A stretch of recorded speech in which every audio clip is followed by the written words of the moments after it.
A fost odată ca niciodată.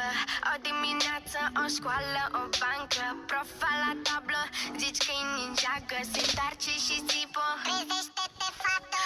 Doamna profesoară, de ce m-ați trezit? Visam că mâncam torci, eram slim fit. Spune-mi de ce ai adormit? Sincer, am obosit, am făcut toată noaptea teme pe repeat. Ai intrat pe Netflix? Un pic normal. Te-ai jucat pe jocuri? Fortnite bestial. Ca nota la purtare? Doamnă, pot să zic ceva? Îmi place școala, însă mai puține teme aș vrea.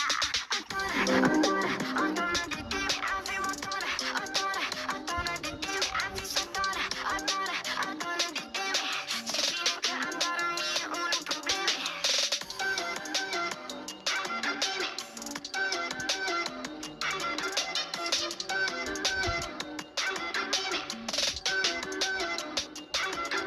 Hei, Ana, Prezent. nu-i așa că-ți place școala? Oh, da. Să înveți de dimineață până seara? Ați ghicit, doamnă, eu ador să merg la școală. Și în noaptea, și în weekend, și în vacanțele de vară.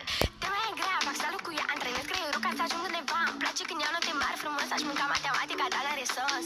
Am colegi nebuni, școala ne place. Am 10 la Roblox și la Minecraft am în 7. O tonă de teme, avem o tonă. O tonă de teme, am zis o tonă. O tonă de teme.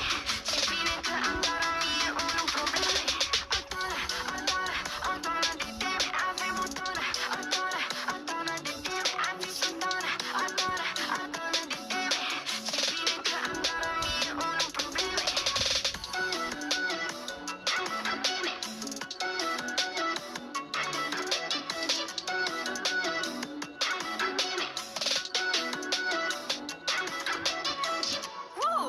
Yeah, piesa asta e doar un pamflet. Trebuie să mergem la școală că e bine. Așa au făcut și mama și tata. Și de aia ne-au făcut pe noi așa frumoși și deștepți, ca să putem rezolva.